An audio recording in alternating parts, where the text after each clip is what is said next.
calculate the time taken to complete a work or an event. So the question is, Rahul leaves his house at 7:30 a.m. and reaches his school at 9 a.m. So what is the time taken by him to reach the school? So this is the question. The time at which the Rahul left his house was 7:30 a.m.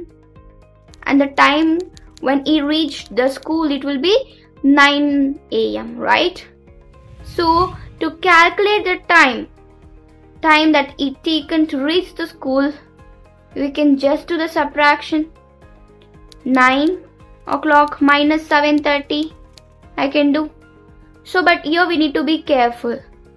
While doing the subtraction, we're going to subtract the hours and minutes. Okay, so in the hours we are having 9 and 7. In the minutes we are having 0 and 30.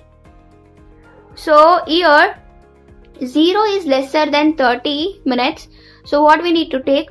We need to borrow 1 hour from 9 hour.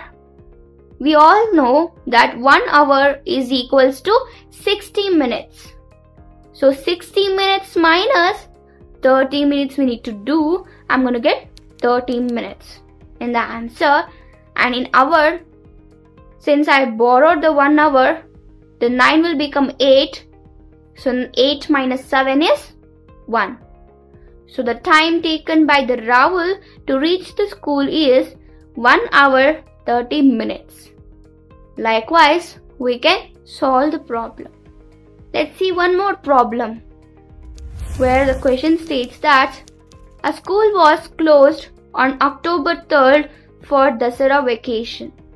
It was reopened on October 31st. So how many days was the midterm vacation?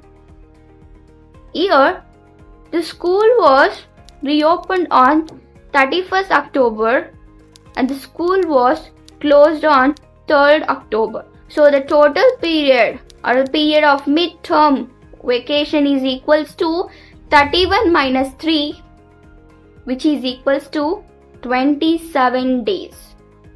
So here the days are 27 days.